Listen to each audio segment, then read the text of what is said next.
Salut. Bon, si t'as cliqué, c'est que t'as compris aujourd'hui qu'est-ce qu'on va faire. On va faire de l'élec sur une BMW, une K100 LT de 1985.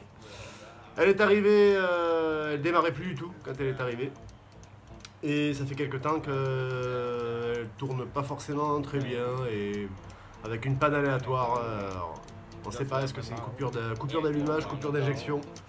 On va voir tout ça, donc je vais te montrer l'étape, tout ce qui est diagnostic et d'où on part et où on arrive. Allez, c'est parti. Tous.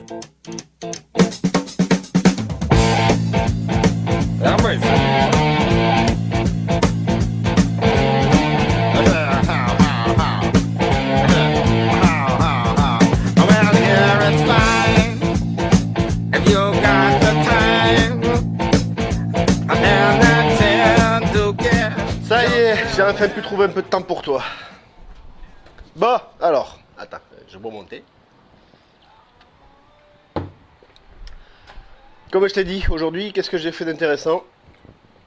Le BM là que tu vois derrière, il est rentré, c'est son ami d'enfance qui m'a fait confiance. C'est une bécane qui ne démarre plus. Et ça fait quelques temps déjà que la bécane lui faisait misère, elle tournait pas forcément très bien. Et bon, bref, là, elle démarre plus. Donc il est passé hier soir vite fait. Et il s'avère qu'il a déjà, pour commencer, il y a un problème d'allumage. Alors ce que j'ai fait, tu vois, je te montre comme je peux. Voilà, on va faire comme ça sera peut-être mieux. Bon, comme tu peux le voir, j'ai déjà bossé en fait sur la bécane. Là, au moment où je fais la vidéo, j'ai trouvé le problème. Donc, parce que des problèmes d'électricité, j'aurais bien voulu filmer toute la démarche de diag, mais si tu veux, si je devais te résumer la situation, ça fait à peu près 3 heures que je suis dessus. Donc, te faire une vidéo de 3 heures, même en faisant des passages accélérés, enfin, c'est pas gérable. Donc, maintenant j'ai trouvé, mais je vais t'expliquer la démarche pour trouver et comment on contrôle. Donc je vais pas te spoiler maintenant, je vais pas te dire ce que c'est le problème, mais tu vas voir comment on fait, étape par étape, pour réaliser un diag. Dans ce cas précis, la moto démarre pas et il y a un problème d'allumage. Déjà, je te la fais courte, il y a donc c'est un 4 cylindres, à plat, un flat, un 4 cylindres en ligne à plat, même pour être précis, et on a de l'étincelle en fait que sur deux bougies sur 4. Donc dit comme ça, on pourrait penser à un problème de bobine en tension, bien sûr. Donc je te mets le téléphone en place, enfin la petite caméra, caméra téléphone caméra, je sais pas trop. Je te mets ça en place et j'essaie de te montrer ça comme si tu y étais. Allez, bouge pas. Alors, qu'est-ce que tu vois? Bon, j'ai calé le téléphone, j'espère que je vais pas avoir besoin d'y retoucher. Toc. Allez, ça m'a l'air pas mal. Qu'est-ce que tu as sous les yeux? Alors comme tu le vois bien sûr, j'ai déjà sorti les bougies, j'ai essayé de mettre en place. Le but c'est que ce soit le plus pas photogénique, mais en gros que tu vois le mieux possible, tu m'as compris. On a nos bougies, je vais te mettre un coup de démarreur. Déjà tu vas voir ce qui se passe sur les 4 bougies. On est parti, un petit coup de démarreur, en espérant que tu vois bien les étincelles.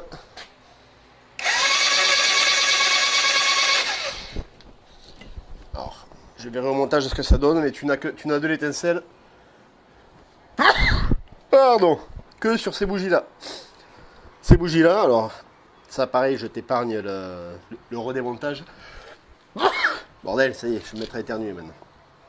Mais ces bougies-là correspondent, ces bougies-là en fait sont branchées sur cette bobine. C'est là pour le coup, couper le contact. C'est le 1 et le 4, si je dis pas de bêtises, c'est marqué dessous, c'est ça, 1-4. Donc ça en fait c'est la bobine qui alimente le cylindre numéro 1, numéro 4, la bobine qui alimente le 2 et le 3. D'accord. Je ne vais pas commencer à t'expliquer le pourquoi du comment, il y a le 4, le 2, le 3. Ça pourra faire le sujet d'une autre vidéo. Mais celle-là, c'est le cylindre 1, cylindre 4, c'est-à-dire le cylindre qui est ici et le cylindre qui est ici. Et celle-ci alimente le cylindre qui est ici et le cylindre qui est ici. Et j'ai de l'étincelle que là-dessus. Première chose à faire pour éliminer, pour vérifier est-ce que c'est un problème de bobine, on va déjà permuter l'alimentation des bobines. Là, c'est important maintenant qu'on va commencer à rentrer un petit peu dans le sujet technique. Il faut déjà que tu comprennes, quand tu te retrouves face à ce genre de choses, qu'est-ce que tu as sous les yeux. Qu'est-ce que tu as sous les yeux, c'est pas bien compliqué. Donc, tu as 2 bobines de tension. Chacune de ces bobines alimente 2 bougies et chacune de ces bobines a sa propre alimentation. Comment ça fonctionne? Ici, le fil vert que tu vois, qui est monté en série en fait, c'est l'alimentation de mes bobines. Cette alimentation se fait directement via la batterie. pour le contrôler.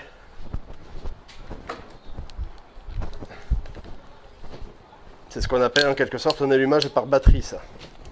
Ça se fait pas forcément plus rare, mais c'est vrai que c'est un peu moins courant sur les machines modernes. Pour le vérifier, c'est pas compliqué. Donc tu vois, je prends mon bon vieux multimètre. J'aimerais bien essayer de te le caler. C'est formidable, hein. Ça serait bien si ça marchait comme ça, non? Tac. Oh, que c'est beau. Donc là, j'ai mon contact qui est coupé. Ouais, j'ai le contact qui est coupé, je regarde. Tac. Je me mets ici, à la masse. Tu vois, il ne se passe rien. Je mets le contact.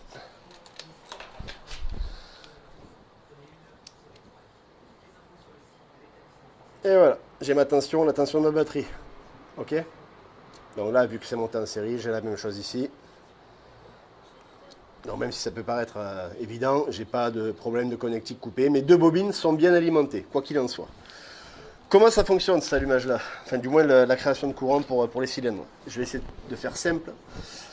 Mes bobines ont deux circuits. Mes bobines ont deux bobinages en fait à l'intérieur. Un bobinage basse tension qui va créer, par le passage d'un courant électrique dans ce bobinage, une haute tension qui va alimenter mes bougies. Là, lorsque je mets le contact, ma batterie alimente mes bobines. Donc j'ai mon électricité, on va faire simple, on va utiliser les termes simples. Mon électricité qui rentre dans la bobine, maintenant il faut bien qu'elle ressorte. Elle ressort par une mise à la masse. Ces bobines, elles sont montées sur silane bloc d'origine. Donc elles sont isolées du cadre. Donc la mise à la masse se fait généralement par le noyau de la bobine. Le noyau, c'est la partie en fer qui est au milieu. Ce noyau, si tu regardes bien, tu as une cosse. Pareil, c'est un montage en série, c'est le fil marron. Tu as une cosse sur chaque bobine. Ces deux cosses se rejoignent en un fil qui part dans le faisceau. Ce fil, c'est la mise à la masse. Donc, ce que je fais, là, tout à l'heure, je t'ai montré la tension en venant me brancher sur mon arrivée de courant. On va déjà vérifier que j'ai bien une tension. Si je me branche sur le plus de ma bobine et la masse. Et là, tu vois, en espérant que tu vois, sur cette bobine-là, on est bon. Sur celle-là, tu vois, je le fais, je t'explique après. Sur celle-là, on est bon aussi. Attends, je suis pas bien pris. Voilà, on est bon aussi. Là, tu vois, tu as un petit moins qui apparaît devant. Pas de panique. Quand tu fais un contrôle en fait de tension, si tu inverses le plus, le moins, ton multimètre, lui, il va t'afficher en fait. Si tu as un moins, c'est que tu as inversé les polarités du multimètre. Si tu as rien, c'est que tu as bien le plus sur le plus, le moins sur le moins. Le petit moins, savoir à quoi il correspond, c'est pratique quand tu as des fils qui sont de couleurs différentes. Alors, on est habitué à ce que le rouge c'est le plus, le noir c'est le moins. C'est pas toujours vrai. Bref. Donc là déjà, qu'est-ce que je sais? Je sais que mes bobines, lorsque mon contact est mis, elles sont bien alimentées. J'ai bien mon courant qui circule du plus vers la mise à la masse. Donc au niveau alimentation de mon circuit primaire sur les bobines, j'ai pas de souci. Mais il y en a une des deux qui ne fonctionne pas. Donc là, en l'occurrence, c'est celle-là qui ne fonctionne pas. Donc ensuite, lui pour l'instant, je le range. Qu'est-ce qu'on va contrôler? Les bobines, on a donc, j'ai dit, le jaune et vert, le marron. Donc jaune et vert, c'est le plus, le marron, la mise à la masse. Il me reste encore deux fils de chaque côté. Attends, je vais juste couper le contact. Voilà. Cela, j'ai mine de rien, si je touche quoi que ce soit, j'ai pas envie de faire un petit courju. Sur mes bobines, tu vois, j'ai ici un fil ici et un fil bleu ici. Alors déjà, je vais t'épargner des grandes questions. Pourquoi ici j'ai deux fils sur la même cosse? En fait, un des deux fils là replonge dans le faisceau et va jusqu'au compte-tour. Le compte-tour est branché sur l'alimentation de la bobine. Enfin, sur la bobine, pardon. Mon alimentation est ici, c'est le vert. Donc là, c'est pour ça que j'ai deux fils. J'ai un fil qui sert à partir au compte-tour et un autre fil qui va... et bien là, il va où d'après toi? Vu que là, on est sur un allumage par batterie, c'est-à-dire que ma bobine est alimentée en permanence. C'est-à-dire, je mets le contact, ma batterie alimente ma bobine en courant en permanence. C'est pas le moteur, c'est pas l'alternateur du moteur qui alimente mes bobines, c'est la batterie. Donc, pour créer une étincelle, il va falloir que je laisse passer brièvement un courant électrique dans mon circuit primaire qui va induire un champ magnétique sur le circuit secondaire, le circuit de haute tension, et c'est ce champ magnétique qui va créer une tension électrique et qui va me créer donc une étincelle à la bougie.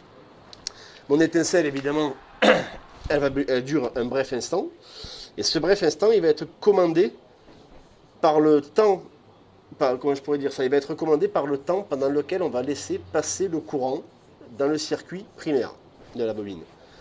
Et en fait, ça, ces deux fils là, sont reliés à un calculateur. Alors là, c'est le calculateur qui est là, je te montrerai après ça. À un calculateur, et ce calculateur, qu'est-ce qu'il fait? Il fait une mise à la masse. Je m'explique.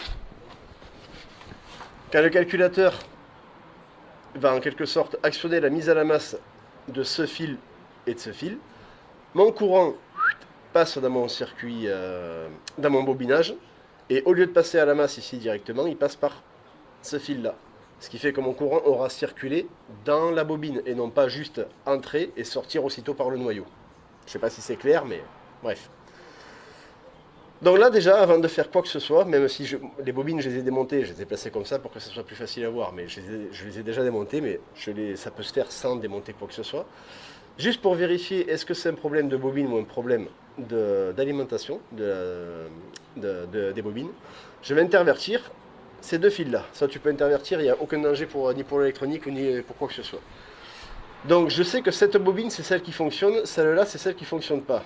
Je ne vais pas modifier mon alimentation ou ma mise à la masse, je vais juste débrancher ce fil-là, débrancher mon fil-là, et là j'intervertis.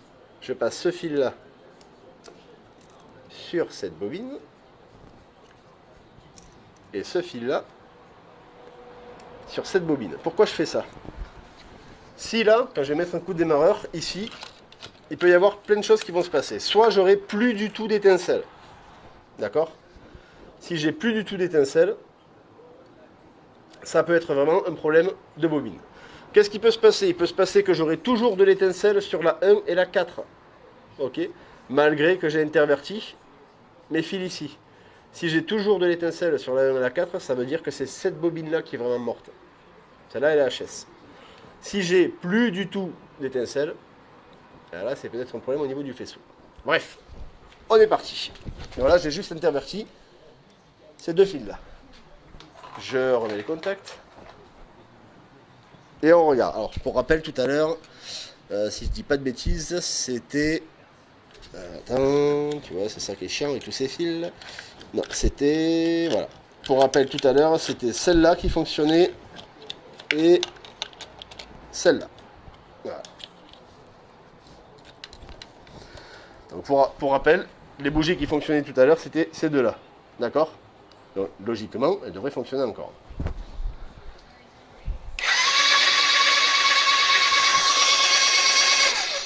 Comme c'est bizarre, maintenant on se retrouve avec ces bougies-là qui fonctionnent. Autrement dit, la bobine qui ne fonctionnait pas tout à l'heure, ben, elle me crée bien du courant.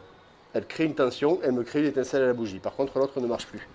Donc déjà, de tous les symptômes, enfin de tous les diacs possibles, je peux éliminer un problème de bobine. Mes bobines fonctionnent. Par contre, il y a un souci au niveau des commandes d'allumage. C'est-à-dire que ces deux fils-là, qui viennent fermer mon circuit électrique à la demande, au moment où la position des pistons correspond au moment où il devrait y avoir l'étincelle, ces fils-là, celui-là, il ne marche pas. Enfin, il ne marche pas. C'est un fil, il ne peut pas marcher, il ne va pas courir. Mais en tout cas, ce fil-là, il y a un souci de contact sur ce fil-là. Donc pour l'instant, là, je vais recouper mon contact. Quand j'en suis là, déjà, j'élimine mon problème de bobine. Alors, tu peux toujours contrôler, bien sûr, les fils de bobine. C'est-à-dire là, par exemple, tu as juste à les sortir. Tu vois, c'est des connexions à plot. Tu prends ton multimètre, tu fais un contrôle de continuité, une borne ici, une borne en sortie du fil. Tu peux vérifier que chaque fil n'est pas coupé, oxydé, qu'ils sont bien branchés dans leur connexion. Ça, je l'ai fait, je te l'épargne, c'est vraiment très très simple. Mais bon, c'est bien sûr que tu peux faire ça. Mais là, j'ai éliminé un problème de bobine. Et il y a tout qui se casse la gueule. On va remettre ça en place quand même. Voilà. Quand on en est là, eh bien en fait on va remonter un petit peu plus haut. Là, il va falloir que tu m'accompagnes. Ces deux fils-là, on sait que lui, il fonctionne. Puisque si je le passe d'une bobine à l'autre, ça fonctionne. Par contre, lui, si je le branche sur la bobine qui marchait tout à l'heure, ça ne marche plus. Et si je le remets sur la bobine, ça ne marche plus. C'est ce fil-là qui me pose problème. Alors à savoir que là je travaille, j'ai pas la revue technique avec ce véhicule. Parfois, parfois je les ai, parfois je les ai pas. Là je l'ai pas. Donc là il faut faire en fait faut être logique. Ce fil là en fait on va le chercher en sortie du faisceau. Donc là, il n'y a pas de secret, on y va à tâtons, on regarde le fil où c'est qu'il va. Bref, il remonte. Je te la fais courte. Ce fil là en fait il part ensuite dans le faisceau qui est ici. Et après l'avoir cherché, attends, je vais juste poser ce que j'ai dans la main. Voilà. Et après l'avoir recherché, je m'aperçois que ce fil-là, il arrive dans le boîtier électronique qui est ici. Tac. Alors, pour essayer de t'expliquer simplement, tu vois, il y a un boîtier ici, et un boîtier ici. Qu'est-ce que c'est, en essayant de faire au plus simple? Aujourd'hui, sur les motos modernes, tu auras généralement un seul boîtier d'injection, appelé à tort le CDI par certains. Mais c'est un boîtier d'injection, c'est le calculateur d'injection, c'est ni plus ni moins que l'ordinateur qui gère tous les paramètres de la moto. Et en fait, bon, ça c'est une bécane, elle est de 85, celle-là. Et à l'époque, en fait, c'était pas, on n'avait pas les mêmes composants électroniques, on va dire. Et pour des questions de place, tu pouvais te retrouver avec plusieurs boîtiers. Là, si je devais faire simple, en fait, c'est tous les deux des boîtiers d'injection, des calculateurs. Sauf que lui va gérer tous les paramètres liés à l'injection d'essence. C'est-à-dire que c'est ce boîtier-là qui va recevoir toutes les infos des différents capteurs. Capteur de pression d'air, capteur de position de papillon, enfin tout un tas de capteurs qui font que, en fonction de l'information donnée par ces capteurs, il va injecter plus ou moins d'essence, pas injecter, non, mais il va laisser plus ou moins de temps d'ouverture des injecteurs pour laisser rentrer l'essence dans dans le moteur, dans les papillons d'injection. Et ce boîtier-là, lui, il fait tout autant partie de l'injection, sauf que lui, en fait, il va plutôt s'occuper de toute la partie électricité, en gros, de tout ton allumage. C'est-à-dire que dans ce boîtier-là, on va avoir les capteurs qui vont donner des indications sur les temps d'allumage. Donc, en gros, la position du vilebrequin, on va y venir après. Et ce capteur-là, c'est plutôt tout ce qui est les informations liées au mélange gazeux. Donc, volume d'air, position des papillons des gaz, etc. Bref, ce fil-là, mon fil ici qui me pose problème, remonte et va directement sur ce boîtier-là. La cosse est ici. Il se branche directement, il est où? Voilà. On le retrouve ici. Là, on a notre fil bleu et noir. Et là, tu vois, on a l'autre fil, le rouge et noir. Donc là, pareil, tu prends ton multimètre. On va le faire. Je vais essayer de le faire avec toi. Alors attends, j'ai fait une petite pause. Je mets le téléphone sur le trépied et je te montre. Donc là, pour contrôler, qu'est-ce que je veux contrôler? Déjà, en fait, je veux tout simplement contrôler que mon fil bleu, il ne soit pas coupé quelque part dans mon faisceau. Il peut être coupé, il peut être abîmé, il peut être pincé sur un tube de cadre, par un réservoir ou autre, peu importe. Mais je veux vérifier que mon fil soit en bon état d'une connexion, donc d'une prise à l'autre. L'autre prise, elle est là. Alors comme je l'ai dit tout à l'heure, mon fil bleu, il se dédouble, il y a deux fils. Le deuxième fil part au compte-tour. Donc je fais abstraction du compte-tour, à savoir que c'est pas le fil pour être coupé après ici. La partie qui reste va jusqu'au compte-tour. C'est pas ça qui va influer sur ma bobine de tension. C'est plutôt à la rigueur la panne de la bobine qui va influencer sur le compte-tour, mais pas l'inverse. Donc pour ça, tu prends ton multimètre, tu vas faire un test de continuité. Donc un test de continuité, ça se fait toujours. Il faut deux conditions, ça se fait toujours avec sans alimentation électrique. Donc là, le contact coupé. Et tu viens de te prendre sur la position ohm-mètre, ok, de ton multimètre. Alors pour ceux qui n'ont pas vu, j'avais déjà fait une vidéo sur les relais de démarreur. Ça là, c'est pas un 1, c'est le I de infini. C'est-à-dire là, il y a une valeur infinie, forcément. C'est comme si j'avais mon fil qui était coupé, puisque là, je ne touche pas. Si je fais contact, ma résistance n'est plus infinie. Elle a une valeur, là, qui est de 0,2. D'accord? Et si je coupe mon fil, j'ai une valeur infinie. I pour infini. Allez, c'est parti. Donc là, qu'est-ce que je fais? Je viens tout simplement me brancher sur mon fil bleu et noir. Et pareil, en sortie ici. Et là, si je me branche d'un côté et de l'autre du faisceau, tu vois que mon fil n'est pas coupé. Là, je vais enlever la borne de mon multimètre. Tu vois? Donc là, qu'est-ce que je peux dire? Je peux être sûr et certain que mon fil de ma bobine de tension qui est en bas jusqu'à mon boîtier ici, là, mon boîtier d'allumage. Mon fil, il est en bon état, il n'est pas coupé.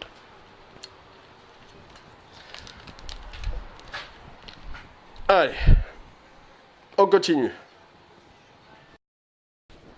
Après tout ce que je t'ai expliqué, alors c'est là qu'il va falloir faire la part des choses comment je pourrais dire ça, entre le bon et le mauvais mécano. J'aime pas, ça fait un peu prétentieux, mais malheureusement c'est un peu vrai. Le truc c'est que quand, quand tu en es là où on en est, tu vas te retrouver avec deux solutions. Soit tu vas te retrouver avec la personne qui te dira, ben voilà, t'as un problème, t'as une bobine qui marche pas, le fil qui se branche sur ta bobine jusqu'au boîtier il est bon, donc c'est ton boîtier qui est grillé. Ok, d'accord, si tu veux. Donc on part, on remplace ton boîtier. Un boîtier comme ça c'est pas hors de prix, c'est sur les anciennes comme ça, mais bon, si tu fais ça sur une bécane récente, un calculateur d'injection, c'est des billets de 900, 800, 1000 euros parfois. Donc t'as intérêt à être sûr, quand même. T'imagines, tu commandes ton boîtier, tu le montes, et ça marche toujours pas. C'est là qu'il faut comprendre comment ça fonctionne. C'est pas si compliqué que ça en fait, l'injection. L'injection, qu'est-ce que c'est? C'est plein de capteurs, plein d'actuateurs qu'on appelle, ou des capteurs d'ailleurs, c'est l'un et l'autre. Et notamment ici, sur ce moteur-là, on va avoir ici, on a un capteur là, à cet endroit-là. Alors derrière, là, tu as le vilebrequin. Tu vas voir. Tac. Là où je mets ma clé, ici, c'est le vilebrequin que je fais tourner. D'accord? Là, en fait, tu as ton vilo qui est ici, les bielles ici, et les pistons là-bas. Et l'injection, pour fonctionner, une injection de base, c'est pas compliqué, elle a besoin de quelques paramètres. Elle a besoin de connaître la position du vilebrequin, pour savoir où sont tes pistons et à quel moment il va falloir déclencher l'étincelle. Tu te doutes bien que l'étincelle, il faut la déclencher à un moment bien précis. Donc ça se fait grâce à des capteurs de position de vilebrequin. Ça va avoir besoin de connaître la position d'ouverture de tes papillons de gaz, parce qu'évidemment, tu n'auras pas le même débit d'essence quand tu es au ralenti ou quand tu es plein gaz. Ça a besoin de connaître la température de l'air, ou le volume d'air qui rentre, ou les deux, d'accord? Ça, c'est la base. Après, plus on a avancé dans le temps, on a des véhicules d'injection qui sont bardés de capteurs. Tu vas avoir des capteurs de température moteur, alors là, tu en as aussi, mais tu as des capteurs de température moteur, tu vas avoir des capteurs de température d'huile quand tu sais un véhicule refroidi par air. Enfin, il y a tout un tas de capteurs. Tous ces capteurs, qu'est-ce qu'ils font en fait? Ils vont envoyer des signaux sous forme d'impulsion électrique au calculateur. Le calculateur, c'est le boîtier que je t'ai montré tout à l'heure. Alors là, sur cette bécane, il y a deux boîtiers.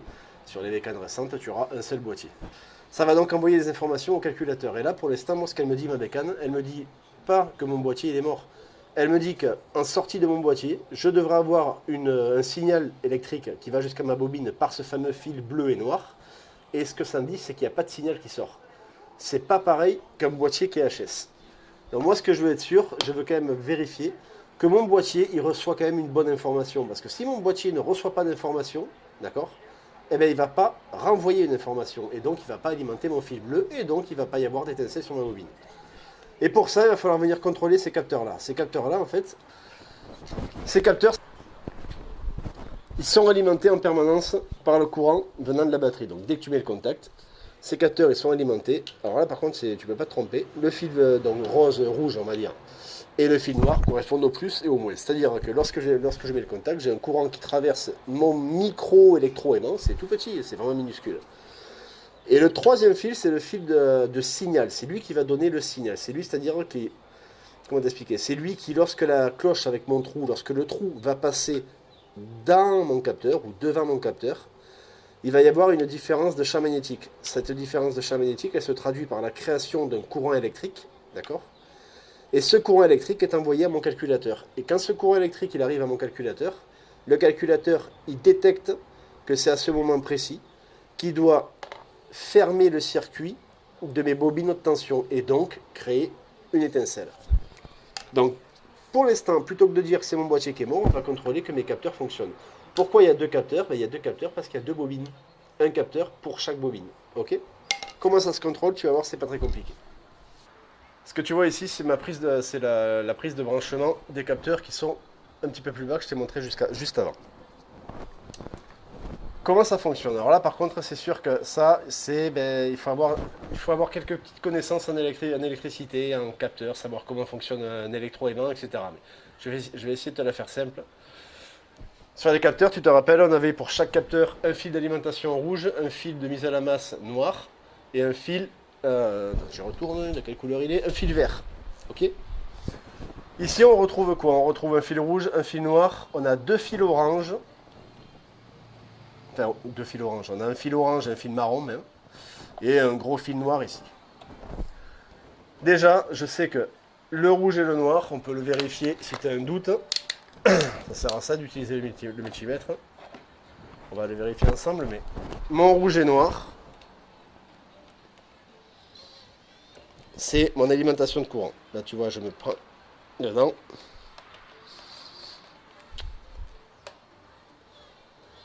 On va essayer de le faire comme ça. J'arrive pas à rentrer ma broche. Tac. Voilà. Alors là, ne te fie pas à ce que tu lis. Le contact n'est pas mis. Ça, en fait, qu'est-ce que c'est? C'est 0,20 volts. C'est tout simplement des courants résiduels qui peuvent circuler dans ton faisceau. Même le contact coupé. C'est comme s'il y avait zéro. Je mets le contact. Et là, tu vois, j'ai bien mon alimentation de la batterie. C'est-à-dire que ça, en fait, c'est l'alimentation de mes capteurs. Ça, qu'est-ce que ça me dit? Ça me dit que mes capteurs, ils sont bien alimentés. Ok, c'est une chose. Ils sont alimentés. Moi, ce qui m'intéresse, c'est est-ce qu'ils envoient un signal, nuance. Donc, en fait, il faut que je contrôle le deuxième circuit de mes capteurs. Le circuit qui va envoyer l'impulsion électrique. Alors là, comment ça fonctionne? Je ne vais pas rentrer dans le détail parce que ça mériterait une vidéo tout seul, mais pour faire simple, il suffit tout simplement de venir se prendre. Regarde bien. Je vais me prendre sur un fil ici, peu importe, soit le marron, soit le orange, pardon, soit le marron. Je viens me prendre dedans. Je mets le contact. Voilà. Là, tu vois, j'ai toujours 0. Sauf que si je vais me mettre à la masse, oh, je vais me mettre à la masse là, tu vois. Qu'est-ce que j'ai qu'apparaît? J'ai une tension électrique qui apparaît, une tension de 5 volts. Ok. Mon signal électrique, là, en fait, il est de 5 volts. Qu'est-ce que ça veut dire? Ça veut dire que là, j'ai un des deux capteurs. Alors, je ne sais pas encore lequel, là. J'ai pris un des deux fils de signal au hasard. Mais j'ai un des deux capteurs qui m'envoie une tension de 5 volts à mon calculateur, ici. C'est bien beau. Sauf que, comme je t'ai expliqué, le capteur va envoyer une impulsion. Et en fonction de cette impulsion, lui, il va alimenter ou pas mes bobines. Donc l'impulsion, on va la voir apparaître. Pour la voir apparaître, il n'y a pas de secret. Donc là, je prends ma clé. Et là, je vais faire tourner mon vilebrequin, comme j'ai fait tout à l'heure. Ok. Et normalement, ici, on devrait voir se passer quelque chose. Alors voilà, j'essaie de faire tourner. Même s'il n'y a pas les bougies, je te garantis que c'est costaud. Voilà. Là, je viens de faire un tour complet, il ne se passe absolument rien. D'accord? Alors là, le hasard fait que je suis tombé en premier sur le capteur qui déconne. Moi, je savais que c'était un capteur, mais bon. Je vais changer de signal, tu vas comprendre. Et en fait, qu'est-ce que je fais? Je change juste, je passe sur le signal du deuxième capteur. Ici. Tac. Et je me remets à la masse. Voilà. Et pareil, je vais faire un tour complet. Oh, c'est bizarre. Tu as vu ce qui se passe? Je suis remis à 5 volts. En fait, là, qu'est-ce qui se passe? Je vais te montrer. J'essaie juste de me remettre dessus. Voilà. Là, je touche à rien. Je lâche, je reviendrai à la masse après. Là. Regarde. La masse. Là, 0,02 volts. Qu'est-ce que ça veut dire? C'est-à-dire que là, j'ai un des deux capteurs. Alors, je ne sais pas encore lequel, celui du haut ou celui du bas. Je ne sais pas encore. Hein. Même si dans la pratique, on s'en fout, puisque là, de toute façon, il faut remplacer la platine entière. On pourrait remplacer que le capteur, mais c'est pas pour le prix que ça coûte, on remplace la platine entière. Là, qu'est-ce qui se passe? J'ai mon capteur qui est devant la petite ouverture que j'ai sur mon espèce de cloche. Et donc, il envoie un signal au calculateur, et c'est à ce moment précis que l'étincelle doit se faire. La preuve, il suffit que je tourne à peine, regarde bien. Je vais tourner vraiment pas beaucoup, et tu vas voir la tension qui va revenir à 5 volts. Putain, qu'est-ce que c'est dur. Attends.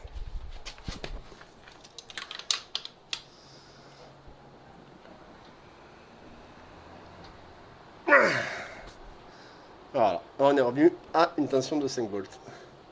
Attends, bouge pas, je vais voir si j'ai pas une autre clé.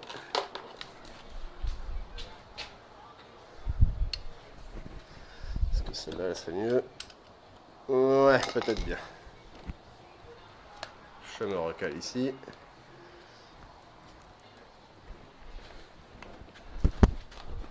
Voilà. Donc là, regarde bien. T'as la position de ma clé. Je vais lui faire un tour, vu que là, j'ai à peine bougé. Vu que j'ai une seule encoche, mon encoche, il faut qu'elle fasse un tour complet pour revenir sur mon capteur. Donc si je refais un tour complet, normalement, là, je vais faire un tour. Quand je vais arriver ma clé à peu près à ce niveau-là, là, et bien normalement, on va retomber à une tension quasiment de 0. Oh, putain.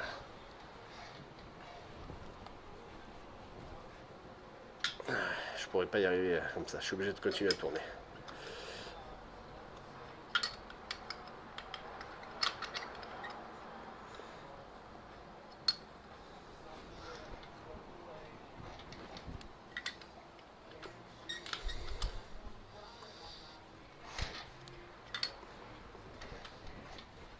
Voilà.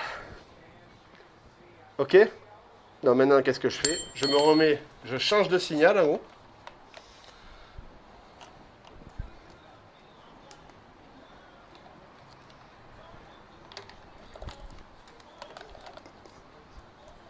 Voilà.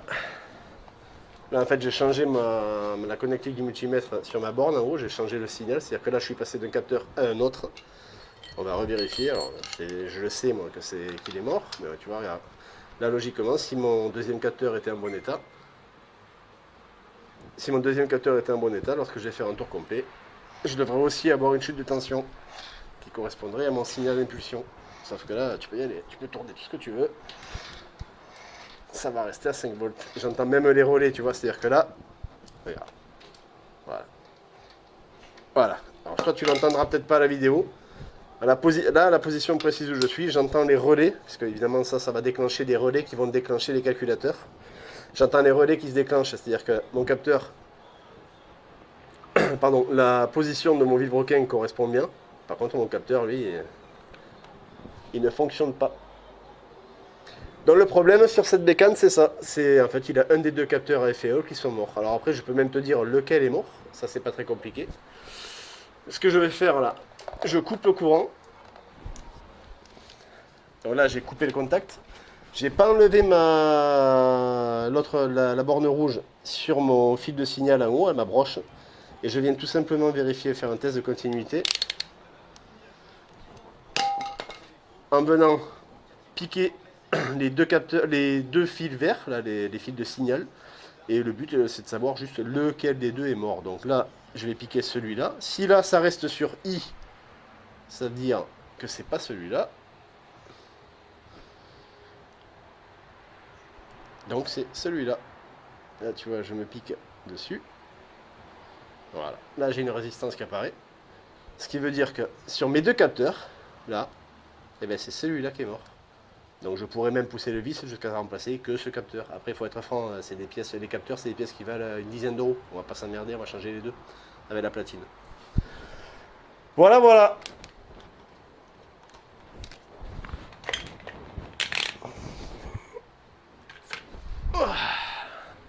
Alors, je sais pas si ça aurait pu t'aider. À savoir que, en fait, ce qui m'intéresse, que tu comprennes, c'est que c'est la méthodologie. La méthodologie fonctionne sur tout ce qui roule en quelque sorte. Mais voilà, si un jour tu as un problème d'allumage, tu contrôles et qu'on te dit c'est le boîtier, sache que un boîtier d'injection fonctionne grâce à des capteurs. Et ça sert à rien de remplacer ton boîtier si tu n'as pas contrôlé tes capteurs. Là, le hasard, c'est un petit coup de bol dans le sens où j'ai deux boîtiers bien différents. Et ben, ça me permet d'être déjà de celui-là, ce boîtier-là, je sais que j'ai rien à contrôler dessus. Mon fil bleu et noir, il n'a absolument rien à voir avec lui. Il se branche uniquement là-dessus. Tu te doutes bien que si j'avais eu mon fil bleu, si j'avais eu qu'un seul boîtier, mon fil bleu et noir qui arrive là-dessus, là c'est pas compliqué. Là tu as 15 fils, là tu en as pas loin d'une quarantaine de fils, d'accord? Et ben, tu te doutes bien que sur les bécanes modernes c'est tout pareil, sauf que c'est beaucoup plus long, puisqu'il va falloir que tu contrôles peut-être plus de capteurs. Voilà. Sur ce, quelle heure il est? Bah, il est 18h51, tu vois, donc moi là je vais arrêter. Voilà, hein, au bout d'un moment aussi. Petite pause quand même, ça fera mieux, ça fera pas de mal. Bref, le petit thé des familles.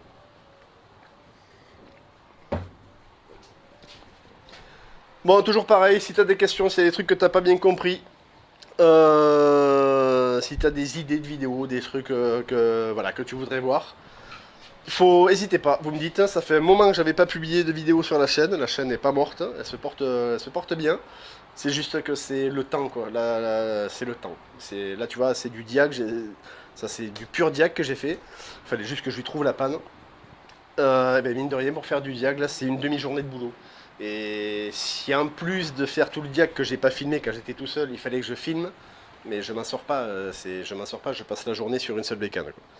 Donc c'est juste que là, il me faut du temps pour faire des vidéos sympas, en essayant de te montrer des trucs sympas. Et voilà. Mais en tout cas, c'est toujours fait avec plaisir. Bref, sur ce, ciao tout le monde, et que le cul vous pèle. Voilà. Allez, ciao.